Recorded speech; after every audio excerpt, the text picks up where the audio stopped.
o Helder e a Mayara, né? Eles vão trazer para a gente um tema muito importante, que vem falar sobre a paternidade responsável. É uma preocupação da igreja e através do apostolado, né, da pastoral, dos cuidados que os santos padres têm em apontar o caminho para nós que somos ovelhas. Então, através da palavra da igreja, através dos direcionamentos da igreja, nós vamos refletir agora sobre a paternidade responsável. Eu peço que vocês estendam suas mãos para eles, para essa família, pedindo que eles sejam realmente neste momento inundados pela graça do Espírito Santo. Nós entregamos em tuas mãos, Senhor Jesus, o Helder, Mayara, pedindo, Senhor Jesus, que seja manifestado agora no nosso meio aquilo que é a tua vontade, somente a tua vontade, Senhor. Por isso clamamos a luz do Espírito Santo, que eles sejam arrebatados, que tenham, Senhor Jesus, língua de profeta, olhos de profeta, ouvidos de profeta, coração de profeta, para que proclame a nós, Senhor Jesus, aos nossos corações somente aquilo que é da tua vontade. Que Nossa Senhora, Mãezinha querida, possa cobrir a família deles com seu manto, possa passar à frente do caminho deles, e que o mal não tenha nenhum poder sobre eles.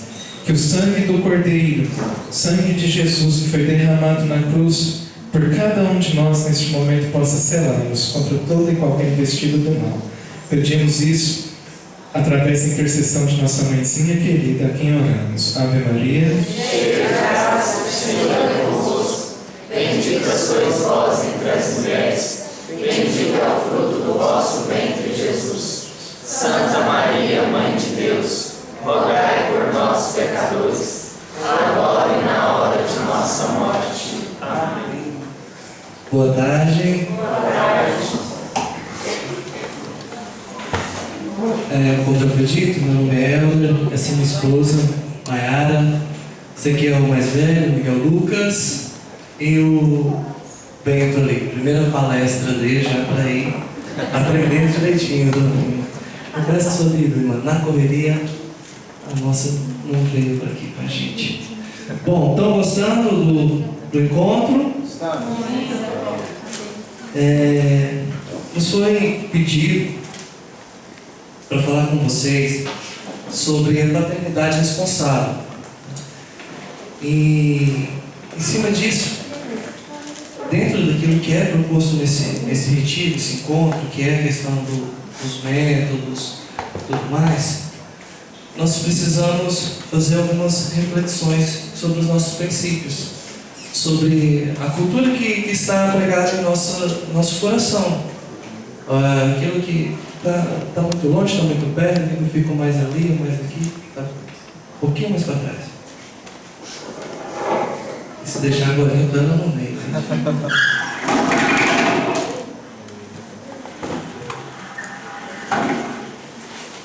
bom? Nós temos que fazer uma reflexão em cima justamente do nosso conceito de família hoje. Aquilo que nos foi passado quando criança, aquilo que nos foi passado na juventude, na adolescência, depois na juventude e agora na fase adulta. Porque o que nós pensamos hoje é tudo uma somatória dos conceitos que fomos recebendo.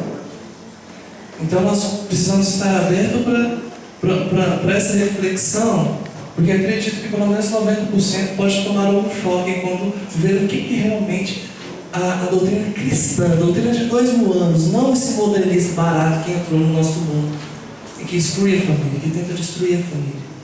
Certo? Então, para começar, eu quero fazer uma leitura aqui com vocês.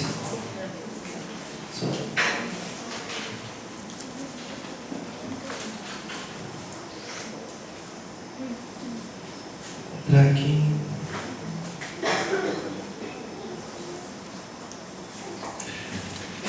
Na Bíblia, no livro do Gênesis, capítulo 1, versículo 28. Livro do Gênesis, capítulo 1, versículo 28. Antes de a gente fazer essa leitura, eles já fizeram um momento de intronização, mas eu gostaria que mais uma vez você fechasse seus olhos. Se possível, coloque a mão no seu peito e repita comigo esta oração. Meu Deus, sopra sobre mim, Teu Espírito Santo, para que assim como os apóstolos, a minha mente seja aberta para a Tua palavra, e eu possa verdadeiramente compreender o sentido cristão, o sentido católico, o verdadeiro significado da Tua presença na minha vida e na vida dos meus.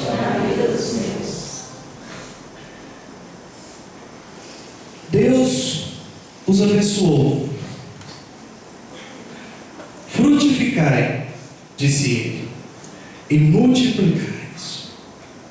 Enchei a terra e submetei. Mais uma vez. Deus os abençoou. Frutificai-vos, disse ele, e multiplicai-vos. Enchei a terra e a submetei. Palavra do Senhor. Graças a Deus. Quem é casado aqui? Quase todos. Quem tem mais de 10 anos de casado? Já tem uns 8 filhos, mais ou menos, cada um. Quem tem mais de 3 filhos? 6. Parabéns. Quem... Não, chega de coisa. Eu acredito que assim como eu, escutou isso muito e escuta muito isso hoje em dia. Ter filhos para quê? Né? Abrir-se a vida para quê? Tudo é tão difícil. Educação é difícil. As questões sociais, muito difícil. Financeiras, então, nem se fala. Mas ao mesmo tempo que a gente escuta tanto isso, muitas vezes a gente deixa de parar para pensar o que Deus pensa sobre isso. Antigamente, no Antigo Testamento, famílias com muitos filhos eram famílias muito abençoadas.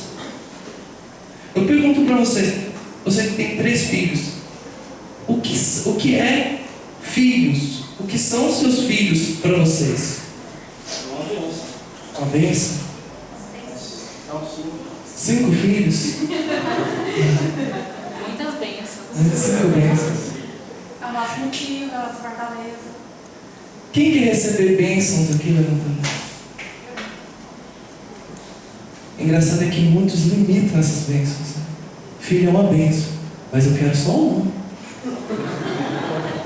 Filho é uma bênção, mas 2 está passando de pau, chega de bênção. Infelizmente é isso que a gente escuta. Nossa, mas eu não consigo criar. Peraí, se Deus deu, Deus dá a graça de cuidar. Se Deus concedeu a graça de ter filho, que Ele dá a graça de você cuidar. Essa semana eu estava na casa de uma madrinha nossa de casamento, e ela tem um poder aquisitivo, um momento até elevado, né? É ao contrário de nós. É madrinha de batismo da Maiara e madrinha de casamento nosso. E quando ela ficou sabendo, quando ela perguntou, e aí, parou? Eu os 2. Aí eu não, a Maiara, não, madrinha, a gente vai deixar as coisas como Deus conduzindo, né? Aí ela, Deus me livre, vocês é doido. Não foi a primeira que disse isso. E com certeza não será a última a dizer isso. Aí começou, né, a saladinha. Mas o que você está pensando na vida? Ah, olha só, O que vocês podem dar para esses dois, se vocês tiverem mais um, vai dificultar a vida para esse outro. Mas peraí. Só porque a gente vai ter que trabalhar um pouco mais, só porque às vezes ele pode não ter toda uma estrutura financeira, não significa que ele não mereça nascer. Não significa que ele não mereça ter o direito à vida. Uma vez um amigo meu me falou assim: às vezes eu fico pensando, lá em casa só eu e minha irmã, que meus pais não tinham essa formação e tal, então eles achavam que poderia, normal, e fizeram lá em criatura, então só tiveram dois. Aí eu fico pensando, se eles não tivessem aberto a vida, a gente talvez não teríamos hoje a vida que nós temos. Meu pai me deu uma moto boa, minha irmã com a estrutura. Aí eu falei: pois é, você já imaginou quantos irmãos você trocou, seu pai trocou por causa dessa moto sua? Por causa da estrutura que ele deu para sua irmã? Você prefere a sua moto? Imagina, você gosta da sua irmã? Lógico. Pois é, você poderia ter mais 2, 3 irmãs, mais uns 2 ou 3 irmãos, para vocês viajarem juntos. Nem que fosse a pé para a Trindade, que não ia ter dinheiro para comprar carro, mas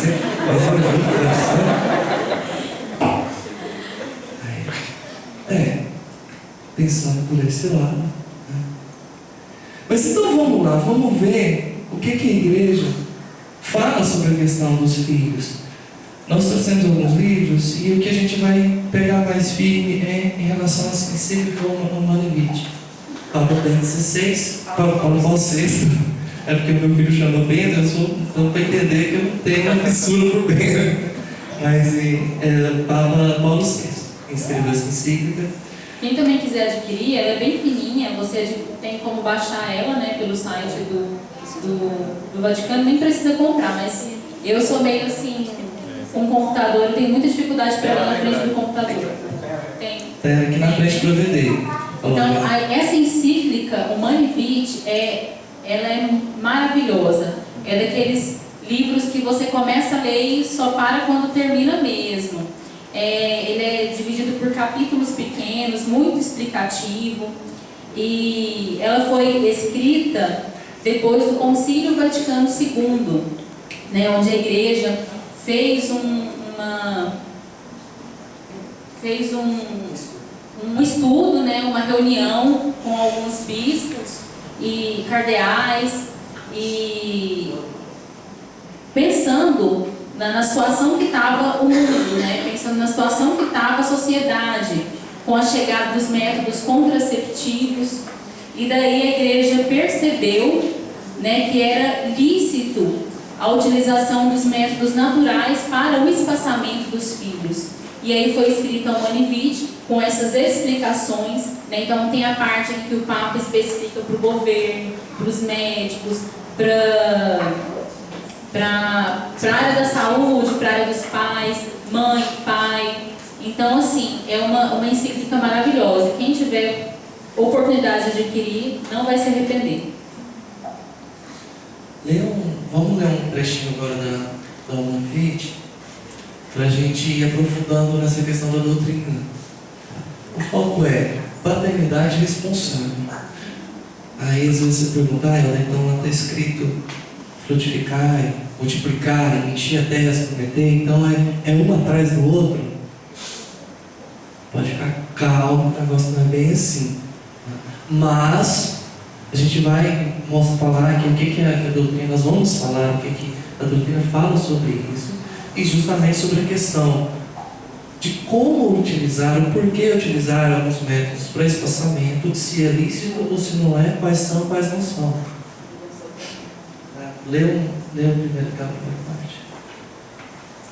Finalmente, amor fecundo que não se esgota na comunhão entre os cônjuges, mas que está destinado a continuar-se suscitando novas vidas. O matrimônio e o amor conjugal estão por si mesmos ordenados para a procriação e educação dos filhos. Sem dúvida, os filhos são o dom mais excelente do matrimônio e contribuem grandemente para o bem dos pais.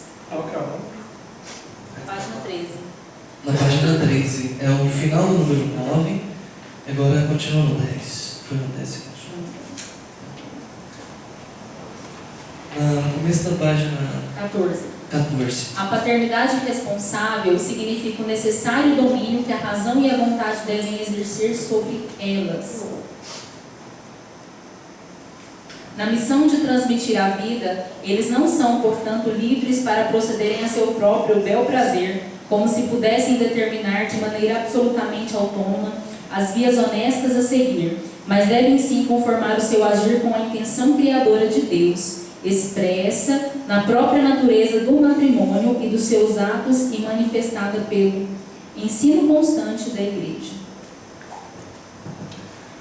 Bom, aqui o Papa já começa a falar sobre essa questão que na época já pegavam muito. Os anticoncepcionais estavam sendo lançados no mercado, já acabaram de ser lançados, e batiam muito na tecla: os católicos podem ou não podem, a igreja permite ou não permite. Os protestantes logo de cara já liberaram a situação. A igreja, como é uma mãe zelosa e prudentíssima, vamos ver o que é certo, o que é errado em cima disso. Viu-se que na época esses anticoncepcionais causavam muitos efeitos às mulheres, muitos efeitos colaterais, porque tinham uma quantidade de hormônios muito elevados. Talvez até na época nem provocassem os abortos que hoje provoca. Mas, porém, o efeito negativo no corpo da mulher era muito elevado. Então ela estava tomando literalmente uma droga, algo prejudicial para ela. Ela estava tomando algo para inibir o funcionamento normal do corpo, né? E a igreja, em cima desse estudo, observa que, de acordo com o que a sociedade pedia, que as coisas estão muito difíceis, a globalização aumentando, a comunicação entre os países, aquela ganância e tudo mais, entra no contexto a vida social. A igreja começa ali, porque a igreja vem para nos... Jesus deixou a igreja para nos levar ao céu, para cuidar do nosso espírito, para salvar a nossa alma, para ensinar-nos a passar no caminho estreito, para conduzir-nos ali no caminho estreito, não deixar os seus filhos se perder pelas portas fáceis do mundo. Mas ali o povo querendo aquele negócio, menos filho, menos trabalho, menos dificuldade, maior conforto, mais viagens. E aí a igreja começa a falar: peraí, vamos verificar o que é permitido e o que não é. E aí a igreja, analisando isso, estudando isso, ver que é permitido, decide, o Papa dá essa autorização do espaçamento entre um filho e outro, em casos em que a mãe ou o pai não tem condição psicológica para poder cuidar. Então, crescer e multiplicar-los. Um pai que só fica no alcoolismo, por exemplo, vai deixar só a mãe cuidando das crianças sozinhas? Calma aí, vamos dar um espaço. Uma mãe que teve um problema no último parto, está lá com depressão, passou alguma coisa do tipo: calma, espera estabilizar. Está passando por um momento financeiro complicado, está todo mundo desempregado em casa, a situação no país está difícil, ninguém arruma um serviço. Espera as coisas acalmar, vai rezando, vai passando, dando tempo, não para utilizar os métodos naturais como o anticoncepcional. Ah, eu vou casar, vou ter 2 filhos. A gente conhece casais que têm 2 filhos, faz o método há 8 anos. É contra tudo isso, isso está errado. O filho já está com mais novo, já tem 8 anos. E tem condições de ter mais, não tem nada que está especificado na encíclica, que está especificado aqui, que fala: olha, isso daqui é algo que dá margem para ter um espaçamento. Então, a gente tem que analisar, nós temos que analisar essa questão de quais motivos nos permitem isso. Porque o matrimônio, o fim dele é unitivo e procriativo. Se a gente tira um ponto desse, a gente não vive ele em plenitude. É um sacramento. Os sacramentos vão trazer para nós vivermos em plenitude. É sagrado, nos liga a Deus. Então, quando o Papa abre esse estudo e divulga essa carta, ele fala bem claro: para aqueles que pedem a liberação de tudo isso para terem um espaçamento entre os filhos, utilizem-se dos métodos naturais, que a gente vai falar um pouquinho só por cima, porque a palestra mesmo parece que é amanhã, né? Os métodos anticoncepcionais naturais, para que seja usufruído de tudo isso dentro da doutrina, para ter os espaçamentos e tudo mais. E ele vai explicando nessa encíclica o porquê que um cristão tem que ser aberto à vida, o porquê que um cristão, para honrar o seu matrimônio, para ver em plenitude o projeto de Deus, tem que estar aberto. Primeira coisa, quando você faz o juramento diante do altar, você fala que promete receber os filhos que Deus tem preparado para você. Aí você vai lá: sim, padre, eu prometo. Faz o juramento antes, né? A gente assina lá, põe a mão na Bíblia, faz o juramento. Promete, sim, então tudo bem. Aí na hora que casa, primeiro, um mês antes, começa a tomar anticoncepcional. E se já não estiver tomando antes, se você não tiver, você que está vivendo a vida casando antes. Ou seja, faz o juramento, mas já faz o juramento sabendo que não vai viver. E para o sacramento ser válido, ele tem que ter 4 pontos da face de Achaíba. Então ela procura ali. Se você faz um juramento já decidido de não cumprir, você jurou em falso. Você jurou em falso. Seu casamento, você tem que refletir sobre isso e diante do sacerdote e confessar isso, para que a plenitude seja realizada no seu casamento. Aí a gente tem que entrar dentro da questão da paternidade responsável. Já entrar com a cabeça aberta, porque se eu caso, eu estou casando para ter uma família. Se você está pensando em casar para viver só uma vida de casal, é melhor você nem casar. Fique sozinho no seu canto, porque se você vai estar vivendo um sacramento em falso, você estará complicando a sua situação perante Deus.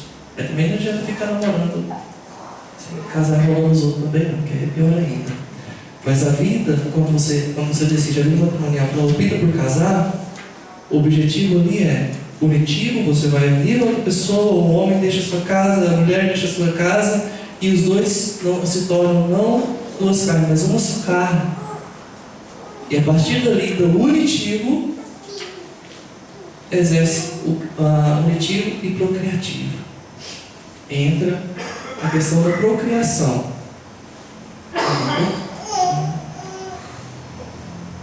E aí por isso, né, que a igreja ela percebeu que esses métodos naturais eram lícitos para o espaçamento dos filhos. Então, dependendo das condições físicas, psicológicas, sociais, econômicas, a família poderia, né, optar por esse espaçamento através dos métodos naturais. A encíclica também fala, de fato, como atesta a experiência, não se segue sempre uma nova vida a cada um dos atos conjugais. Deus dispôs com sabedoria leis e ritmos naturais de fecundidade que já por si mesmo distanciam o suceder-se dos nascimentos. Ou seja, Deus é tão maravilhoso que por si só Deus já criou o ser humano sabendo dessas condições, já criou propositalmente o ser humano, o homem e a mulher, sabendo dessas condições físicas no quesito do espaçamento, né? Porque o homem ele é fértil todos os dias, a mulher é fértil somente um período do seu ciclo. Então, eu falo para o Helder assim, a gente vai estudar o método natural, nós somos instrutores, né? E a gente fica assim, maravilhado com a criação de Deus. Como Deus é grandioso, é perfeito, é maravilhoso, os detalhes, né, da criação mesmo, do corpo humano, da fisiologia. Então a mulher ela tem apenas alguns períodos do ciclo férteis.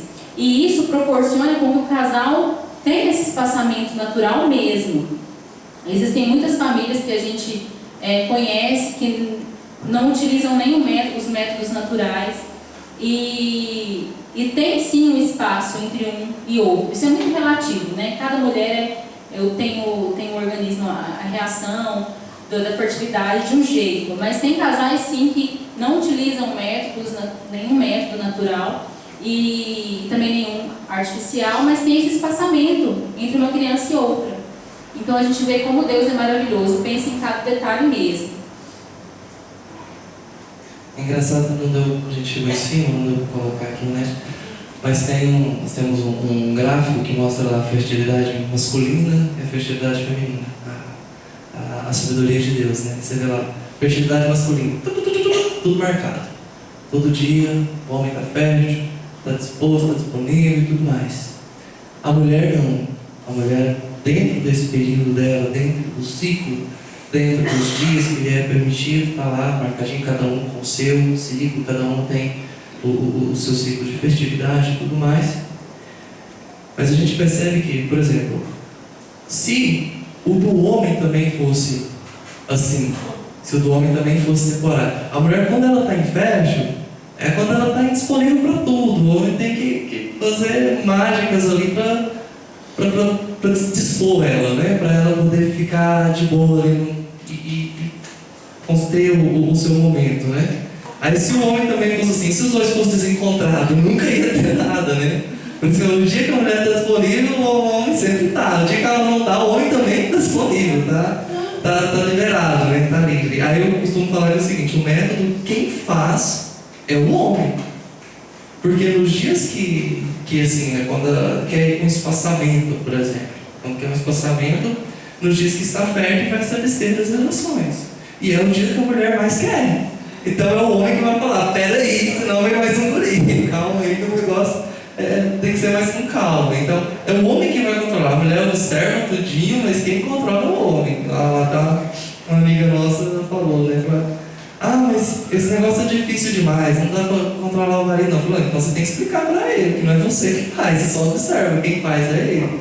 Porque é assim que funciona para a questão do espaçamento. A beleza está aí, no conhecer o corpo.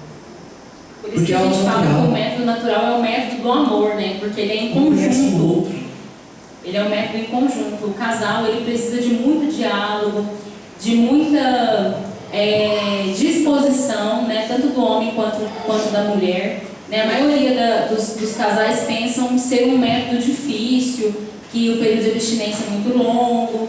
Tudo isso é mito, né? Nós sabemos que é mito, que se o casal fizer um acompanhamento certinho com um instrutor e o casal tiver essa abertura com a graça de Deus, o casal consegue sim fazer com tranquilidade. E a relação conjugal, a relação matrimonial, ela melhora 100%, né? Justamente pelo diálogo, pelo companheirismo, porque os métodos naturais são feitos em conjunto, a maioria deles. E os contraceptivos, a gente já vê o egoísmo. Né? Ou o homem faz individualmente ou a mulher. Quando o homem faz, ou ele usa um preservativo, quando a mulher faz, ela toma um anticoncepcional. Então é algo muito individualizado. Se falhar, um culpa o outro. É desse jeito. Se falhou, se usou preservativo, a culpa é do homem. Se tomou anticoncepcional e falhou, a culpa é da mulher. Então a gente já vê essa individualidade, esse egoísmo desde a utilização do método contraceptivo. E a gente vê essa maravilha que é o método natural, que é obra de Deus mesmo, é algo em conjunto, essa paternidade responsável. Na página 16 da Humane 20, essa metade desse parágrafo, do último parágrafo para frente, usar deste dom divino, destruindo seu significado e a sua finalidade, ainda que só parcialmente, é estar em contradição com a natureza do homem, bem como com a da mulher e da sua relação mais íntima, e por conseguinte, é estar em contradição com o plano de Deus e com a sua vontade. Pelo contrário, usufruir do dom do amor conjugal, respeitando as leis do processo generativo, significa reconhecer-se não árbitros das fontes da vida humana, mas tão somente administradores dos desígnios estabelecidos pelo Criador. De fato, assim como o homem não tem um domínio ilimitado sobre o próprio corpo em geral, também não tem em particular razão sobre as suas faculdades geradoras, enquanto tais, por motivo da sua ordenação, intrínseca para suscitar a vida, da qual Deus é princípio. Aqui o Papa vem falar da questão dessa abertura, de estar 100% disponível a Deus. O método de ovulação bíblica, o autêntico que a gente instrui, de acordo com a OMS, ele tem 99% de eficácia. Mais até do que os anticoncepcionais, se você aplica a regra certinho. Ele é até mais eficaz do que os anticoncepcionais. Mas você tem que... o porquê dessa autorização? Você não está utilizando de nada artificial para impedir o seu corpo. Se Deus quiser fazer uma graça ali naquele momento, obviamente, se Ele quiser fazer até tomando anticoncepcional, Ele faz. Mas ali você está disponível. Você está aberto. Você se deixa, confia na graça. Você utiliza do dom que Deus te deu da ciência. Você utiliza da ciência do corpo, do seu próprio corpo, para poder ter esse espaçamento. É algo que Deus permite, é algo que Deus concedeu. Não é nada fruto de globalização, de modernismo, de progressista, não. Tanto que antigamente, o povo hebreu, quando eles casavam, eles iam ter a primeira relação 15 dias após o período menstrual. Por quê? Qual que é o sexo predominância para os judeus? O que era o varão ali, que eles buscavam sempre? Um filho homem. Então eles já faziam isso antes. Eles já sabiam do período de fertilidade da mulher. Eles já utilizavam desse meio para poderem ter os seus filhos homens, para poder ter o seu espaçamento. Sabia quando a mulher era fértil e quando não estava. Obviamente não eram todas que encaixavam, mas a maioria, no ciclo geralmente normal, é mais ou menos por aí.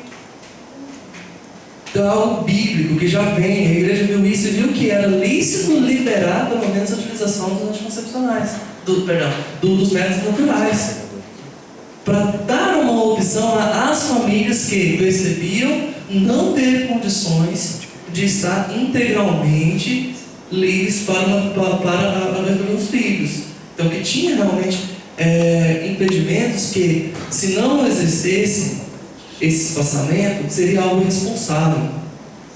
Aí sim, verdadeiramente, seria algo irresponsável. Mas não só porque se você tiver mais um filho, você não vai conseguir trocar o carro ano que vem, o carro do ano, não vai conseguir fazer a viagem tocando com que você sonha há tanto tempo, não vai conseguir pagar aquela melhor escola para os seus filhos, você não consegue ensinar em casa. Bota numa pública e vai ajudar em casa. Então tem meios, tem formas, tem caminhos para você seguir dentro de uma paternidade responsável, estando aberto à vida, deixando o plano de Deus agir em você. Tem um padre, o padre Luiz Carlos Lodge, que esteve aqui, não esteve? Eu não sei se ele fez alguma palestra também. Só entendeu a confissão, né? Ele fala, um tempo bom de espaçamento, até mesmo por amor ao filho menor, porque não adianta você ter um filho e já vem outro, aí você não dá atenção no primeiro e alguém vai virando aquela coisa. Se você tem essa abertura, se vocês conseguem, se a pessoa consegue, se o casal consegue lidar com os dois mesmo próximo do outro, maravilha, ótimo, melhor ainda. Mas se tem dificuldade, se vê que ainda é novo, ainda mais com essa cabeça do mundo, que o mundo impregnou a gente, não conseguiu libertar-se disso totalmente, ele fala, um tempo bom de espaçamento é 1 ano e 3 meses para a próxima gestação, porque quando nascer está com 2, e aí você curtiu bastante aquele primeiro, deu todo o carinho e atenção que ele precisava ali enquanto bebezinho, aí agora o outro já está começando a andar, aí você já providencia mais um pro colo, né? E é um período bom, mas nossa, de 2 em 2 anos, então quando eu fizer 20 anos, eu tô com 10 filhos, meu Deus do céu. Nossa Senhora, maravilha, vai mais um logo que é um de futebol, né? E é bom que tenha reservas também, porque ninguém dá conta de jogar os 90 minutos o tempo todo. Né? E aí a casa vai ficando cheia, uma colega da Maiara, um dia o professor chegou lá e falou, meu Deus, na sala de aula, meu Deus do céu, fui na missa. E aí cheguei lá, chegou um doutor, encostou do meu lado, e abriu a porta. Aí desceu outro. Aí por final desceu 6, né? Aí a minha esposa virou para mim, pro professor contando, falou assim: essa mulher, se for tudo uma mulher só, já deve ser uma baranga, né? Olha o tanto de filho. Aí dessa mulher, um bebezinho de colo, toda a magia, mais um, né? Completou os 7, aliás, 5, aí ficou o segundo, eu dou os 6. A mulher bonita, a mulher falou assim: que justiça essa mulher, com 6 filhos, tá mais bonita do que eu. Aí todo mundo ficou rindo, né? Pelo fato de eu ficar assustado. Gente, como é que nesse mundo de hoje a pessoa tem 6 filhos? Aí a menina no fundo levantou: professor, foi lá na Sagrada Família? Foi. Era minha mãe e eu e meus irmãos.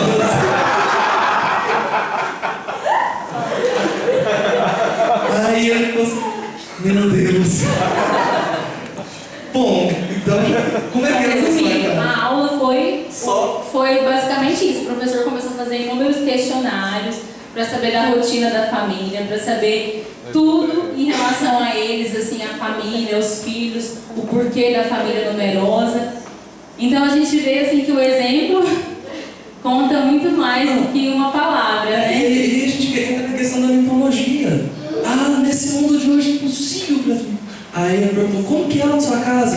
Aí eu falei assim: olha, a minha mãe sempre diz, cada vez que vai nascendo um vai ficando mais fácil, quanto mais melhor. Porque o primeiro vai ajudando a cuidar do segundo, vai aprendendo a dividir as coisas, não fica aquele filho egoísta de hoje. O segundo vai aprendendo a obedecer, a seguir o mais velho e a ensinar o terceiro. E assim sucessivamente. Vai virando aquele negócio. Porque hoje em dia os filhos são tão rebeldes. Uma das coisas, você bota na escola, ele só convive com a criança da mesma idade. O irmão dele geralmente é o mais próximo ali, já faz 2 ali pertinho do outro e acaba, né? E aí ele só fica naquela coisa. Ele aprende a sempre ter só competição ao seu lado. Ele vai para a escola, as turmas hoje são divididas por série, por idades, né? Então fica lá no mesmo tamanho, no mesmo turma, eles só convivem naquilo. Então é sempre concorrente. Ele não aprende a seguir o mais velho e ele não aprende a liderar o mais novo.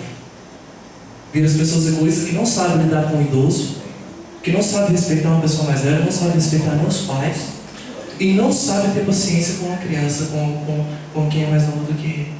Porque ele passa a ser o exemplo do mais novo e a ver o irmão mais velho como o exemplo dele.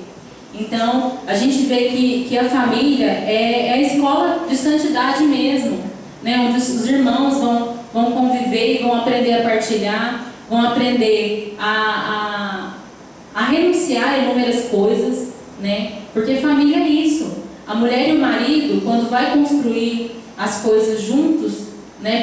Quando casam e vão crescer financeiramente, tentar crescer financeiramente, conquistar as coisas, existe renúncia, né? A todo momento a gente tem que renunciar. Então as crianças também aprendem desde cedo, né? E a dificuldade que nós tivemos de abrir mão das coisas, de aprender a renunciar, porque nós não tivemos uma criação adequada. Então a gente transmitindo isso para os nossos filhos, eles terão muito menos dificuldades futuramente. Então a gente vê que a família é a escola de santidade mesmo, onde eles já aprendem desde pequenos. Na encíclica também fala que nunca é lícito, nem sequer por razões gravíssimas, fazer o mal para que se daí provenha o bem. Um dos exemplos são os métodos contraceptivos, né? A gente vê famílias que falam que não têm condições, que não podem ter mais filhos por problemas financeiros e utilizam de métodos ilícitos, né? Ou seja, a gente não pode utilizar um mal para resultar num bem, né? A gente vê que esse não é o caminho correto a se percorrer. Infelizmente, muitos também não têm conhecimento, né? E graças a Deus nós estamos adquirindo esse conhecimento. Então que a gente faça a vontade de Deus, que a gente utilize dos métodos lícitos, né? Se for necessário para o espaçamento dos filhos. Essa questão de usar, né, como argumento, usar o malefício para poder supor um benefício, é aquilo que a gente tinha falado, né? Não, vamos parar com 2 para a gente dar uma estrutura melhor. Não é isso. A gente não está aqui nesse mundo para focar nas coisas desse mundo, porque as coisas desse mundo passam. As coisas desse mundo passam. A gente está aqui preparando para o céu, porque a gente está aqui de passagem. A gente está aqui para subir a escada, para ligar o céu, que liga o céu. A gente está aqui para fazer a vontade de Deus. O Padre Paulo Ricardo costuma falar uma das palestras dele, que ele fala também sobre isso, ele costuma dizer: o casal morre, chega lá no céu, aí está lá no companheiro e tal, ele olha assim, 6 cadeiras, aliás, 8 cadeiras. Aí o pai senta numa, a mãe senta em outra, e o filho senta em outra. Aí ficou 5 cadeiras vagas, né? Aí o pai pergunta para Deus: Senhor, só morremos 10. Por que essas outras 5 cadeiras vagas? Aí eram os filhos que eu tinha pensado para vocês, que vocês não quiseram. Vocês bloquearam antes de ter. Vocês tomaram anticoncepcional antes de ter, e esse anticoncepcional abortou essas nossas crianças. Os filhos que vocês não acolheram, que vocês juraram diante do altar e não acolheram. Os filhos que eu sonhei para vocês, aquele ali, aquela cadeira, seria um médico que iria salvar muitas vidas. Aquele outro ali seria um sacerdote santo. E vocês não acolheram. Por egoísmo. Para viajar. Para comprar um ultra mega power carrinho de controle remoto para o seu único filho. E entre tantas outras coisas. Para andar para passar nas portas largas, para sair dos caminhos difíceis, para negar a sua cruz, você abdicou deles. Eram filhos seus. Então a imagem que eu vi no Face que marcou bastante, de um casal deitado numa cama simples, num quarto simples, com mais 4 ou 5 crianças no meio da cama, assim com eles. Não sei se vocês já viram essa imagem. Fiquei pensando, todos na mesma cama, um lugar bem simples, fazendo um retrato de uma família simples. Eu fiquei pensando nessa família que foi a inspiração dessa imagem, desse retrato, que foi uma pintura. Pergunte para esse pai ou para essa mãe se eles abririam mão de um só desses filhos para ter mais espaço nessa cama. O que eles iriam falar? Tenho certeza que eles prefeririam dormir no chão e pôr mais 2 lá em cima. Porque não tem presente maior que Deus pode dar para uma pessoa. Não existe presente maior que Deus pode dar para uma família do que o filho. E interessante, né? Como a sociedade ainda tem essa visão da contracepção, não só os jovens, nem as pessoas novas, mas as pessoas mais velhas, né? E a cultura, né, dessa questão da família numerosa, de ensinar a simplicidade, ensinar a humildade dentro da família. Eu falei pro Elmer, né, que eu sou filha única porque minha mãe ela teve muita dificuldade para engravidar. Ela não podia mesmo, eu sou um milagre de Deus, porque ela engravidou com 40 anos. E eu sou assim, a rapa do tacho mesmo. E a gente sempre, com essa visão da abertura à vida, da família numerosa, de tentar ensinar a simplicidade, a humildade, tentar evitar de ficar ficar presenteando demais os filhos, mimando demais, ensinar que tem que partilhar e tudo mais, né? No Natal agora, o Elder ganhou uma cesta de Natal do serviço. E aí a gente gosta de interromper com testemunho, porque a gente acaba que vê isso todos os dias, né, no nosso dia a dia. E o Elder ganhou uma cesta de Natal, de panetone, caixa de chocolate, onde ele trabalha. E daí eu peguei, o Miguel viu essa caixa de chocolate, ficou doido, né? Já querendo abrir, já querendo comer esse chocolate. E o Elder ganhou essa caixa no finalzinho de novembro. Aí eu falei assim: olha, Miguel, a caixa de bombom que o papai ganhou, a gente vai abrir no Natal, no aniversário de Jesus. Vamos colocar ela debaixo da árvore pra gente poder esperar o aniversário de Jesus pra gente abrir. E aí ele ficava nessa expectativa. Todo santo dia ele pegava essa caixa e andava com essa caixa pela casa inteira. E ficava olhando para esse chocolate, ficava namorando esse chocolate. E aí nessa expectativa, né? E eu falei para ela, não, isso que é importante, né? A gente alimentar isso nos nossos filhos, né? Saber esperar, né, o tempo certo. E aí o meu pai está com 73 anos, né? Meu pai viu isso. Eu não acredito. Na verdade, já foi criada como neta, né? Eu já fui criada como neta, praticamente, né? E aí ele falou assim, eu não acredito nisso, olha aí o menino passando vontade, vocês estão deixando o menino passar vontade, isso não pode. Eu passei muita necessidade nessa vida, muita dificuldade, passei fome, eu não quero que meus netos passem o que eu passei, a vontade. Assim, ele se sentiu completamente humilhado com isso, só de ver o neto namorando uma caixa de chocolate. No outro dia ele foi lá e comprou uma caixa de chocolate pro neto. Então aí eu falei pra ela assim, não, tudo bem, essa a gente guarda, a gente fala que vai abrir no Natal, meu pai comprou essa, a gente não pode fazer nada, né? Mas assim, a gente vê que até as pessoas mais velhas, elas já estão contaminadas com esse pensamento moderno, né? De que a criança não pode esperar, de que a criança tem que suprir aquela necessidade instantaneamente, naquele mesmo momento. E a gente vê isso constantemente. Vira a cultura do imediatismo, né? É onde entra atitudes pequenas como essa pode gerar consequências para o futuro. Por exemplo, você rezar com o filho antes de comer, ensina a criança a esperar o momento, além da questão espiritual, esperar o momento certo de comer. Se você coloca alguma coisa, ensina ela desde pequena a fazer a penitência para aquilo, isso, vou dar um exemplo prático, pode ajudar ela na própria castidade na vida futura. Se ela aprende nas pequenas coisas, se ela consegue ser fiel nas pequenas coisas, ela consegue ser fiel nas grandes. E esperar o momento certo da vida dela para as coisas. E sai da cultura do imediatismo. Eu peguei agora, eu quero comer agora.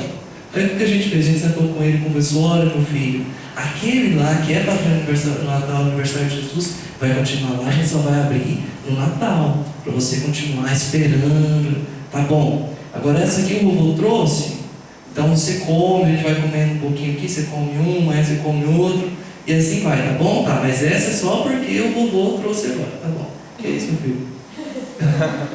Senta ali na cadeirinha, aí, vamos ver se está falando a verdade.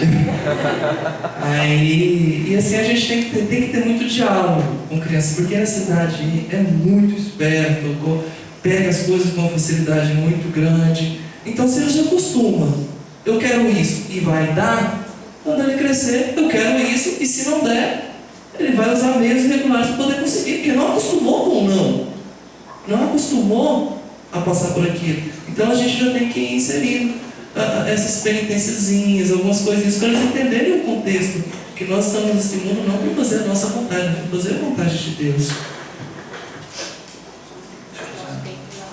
Tá bom? O tempo. Uma coisa interessante, eu vou ler o finalzinho dessa encíclica, porque o nosso tema é paternidade responsável.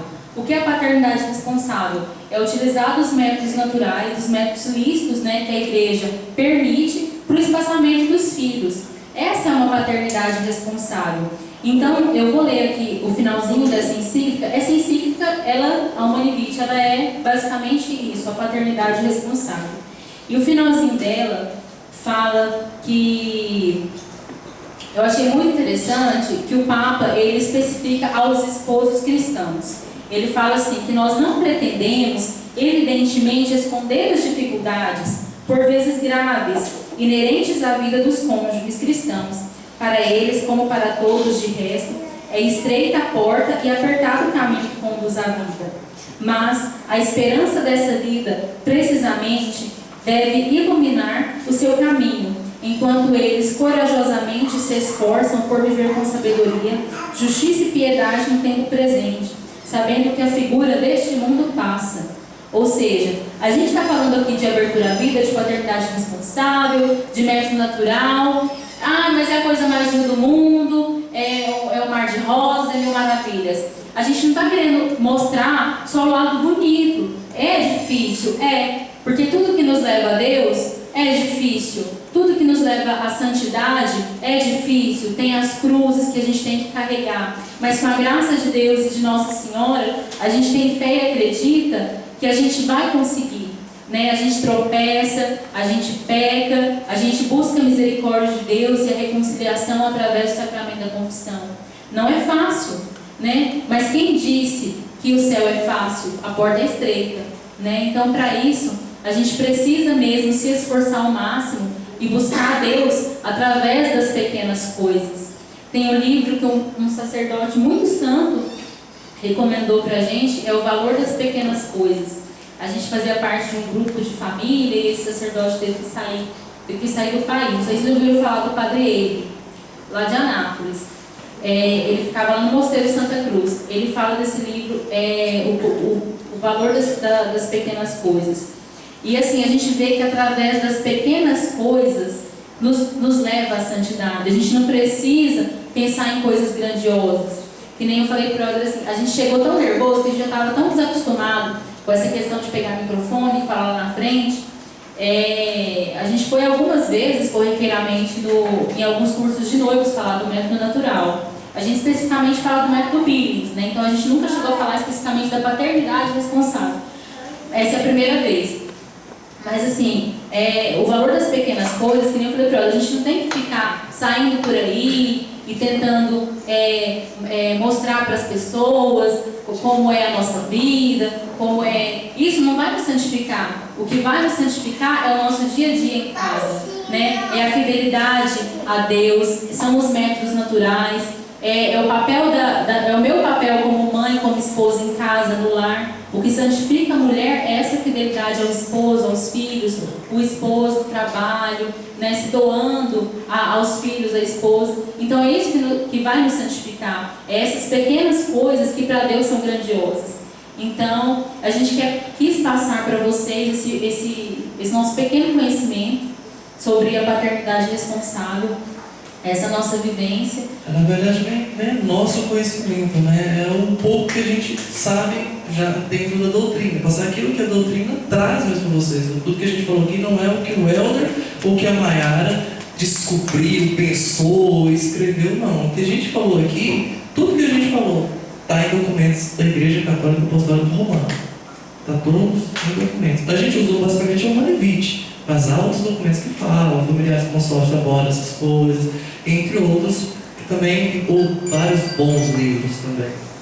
Quem tiver a oportunidade de ler esse livro, O Amor que Dá Vida, principalmente nós mulheres, que ainda temos a mentalidade muito contaminada com essa questão de contracepção, né? Os homens também, mas as mulheres, a gente foi criada para o mercado de trabalho, né? A gente foi criada para ser uma mulher independente, para não depender de homem, e a gente assim, a gente acabou sendo contaminada com essas mentalidades modernas, né? Então esse livro, O Amor que Dá Vida, da Kimberly Ham, esposa do Scott Hahn, vocês conhecem, Scott Hahn, que ele escreveu aqui, Todos os Caminhos Levam a Roma.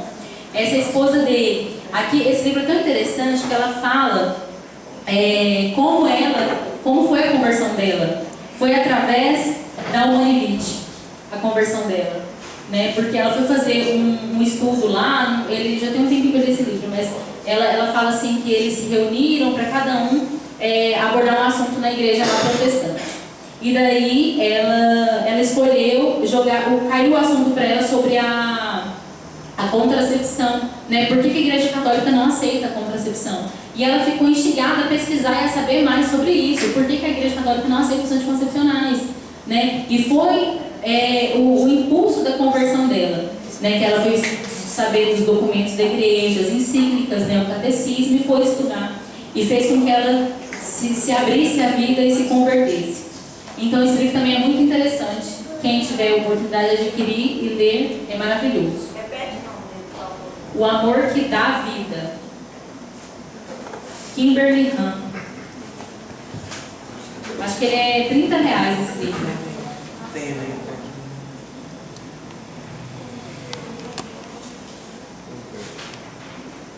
Bom, gente, então espero que tenha agregado a vocês. Para nós sempre agrega, né? Porque a gente acaba relembrando de muita coisa que é muito bom pra gente. Espero que não tenham perdido o tempo de vocês aqui com a gente. Espero que isso ajude tudo o pouco que foi falado aqui. Seja mais uma gota de água nessa sementinha que o Espírito Santo plantou no coração de vocês, de buscar o caminho que leva a Deus. Tá bom? Muito obrigado. Só concluindo, uma coisa que eu achei muito interessante, né? Uma amiga minha, ela se tornou instrutora do método também. E ela foi... o Padre Lodge também é um padre maravilhoso, né? Um padre santo, né? E essa amiga nossa foi conversar toda empolgada com o padre, né? Falar que tinha se tornado instrutora. E o Padre Lodge só respondeu assim: eu só acredito em instrutora, eu tenho muitos filhos.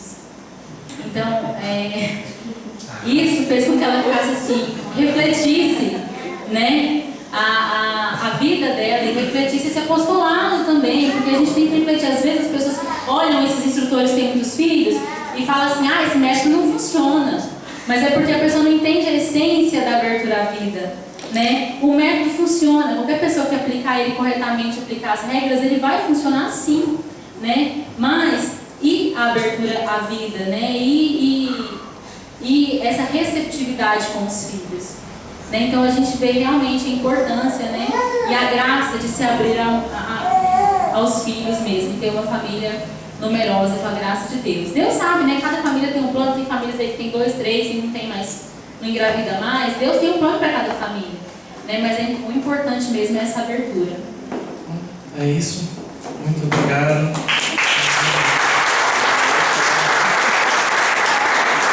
Vamos ficar de pé então neste momento, vamos estender as mãos.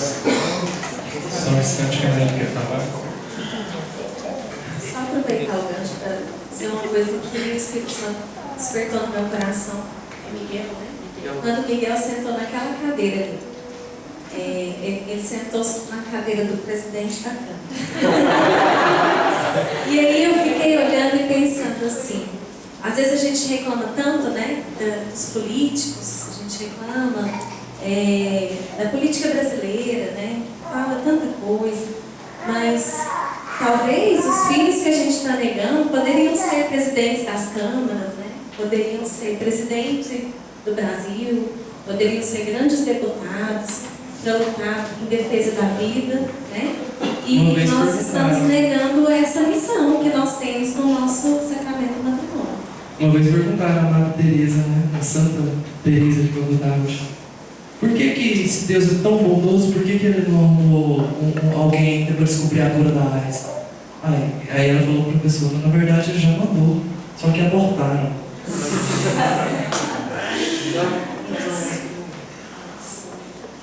Gente, muito obrigado. Vamos louvar e agradecer a Deus pelo Helder e a Maiara, pela família deles. Senhor, nós te louvamos por esse momento, pelo testemunho de vida deles, Senhor Jesus. Tudo aquilo que eles querem trazer para nós, sobre os documentos da igreja, sobre aquilo que é a voz da igreja, do Papa, para cada um de nós, para as nossas famílias. Tudo aquilo que o Espírito Santo está suscitando nos nossos corações para a nossa reflexão, para que nós possamos, na intimidade do nosso coração, na realidade de cada família, nós possamos refletir sobre as nossas intenções, sobre tudo aquilo que está por trás das nossas decisões, as verdadeiras intenções do nosso coração. Senhor, nós te louvamos pelo Teu Espírito Santo que está incomodando o nosso coração. Teu Espírito Santo que está nos convencendo da Tua verdade. E a Tua verdade, Senhor Jesus, que liberta o nosso coração e as nossas famílias. Amém, Senhor. Louvado seja o Teu nome para todos sempre. Ave Maria, cheia de graça, o Senhor é convosco. Bendita sois vós entre as mulheres, e bendito é o fruto do vosso ventre, Jesus. Santa Maria, Mãe de Deus, rogai por nós, pecadores, agora e na hora de nossa morte. Amém. Eu tomo posse da graça de Deus, tomo posse da cura, Senhor, tomo posse da bênção de hoje. Eu tomo posse da graça de Deus, tomo posse da cura, Senhor, tomo posse da bênção de hoje. Coloque a mão sobre o seu coração, então, neste momento, e peça ao Espírito Santo Que a bênção derramada sobre a sua vida não seja negada. Filhos são bênçãos, filhos não são maldição, filhos só somam, filhos não diminuem. E quanto mais, maior a bênção. Peço ao Senhor neste momento então que coloque no seu coração somente aquilo que for da tua vontade. Como o Helder mesmo falou, a Humana Evita ela recomenda que quando estivermos em algumas situações como doenças psicológicas, doenças sérias e graves, problemas financeiros, problemas que não é recomendado ter filhos, a igreja recomenda os métodos naturais para controlar, sim, às vezes até mesmo por tempo indeterminado, conforme fala na encíclica Humana Evita, mas isso somente se tivermos motivos para isso. Com a mão no seu coração, então, peça ao Senhor que seja cumprido sempre a vontade dele na sua vida. Eu tomo posse da graça de Deus, tomo posse da cura, Senhor, tomo posse da bênção de hoje. Eu tomo posse da graça de Deus, tomo posse da cura, Senhor.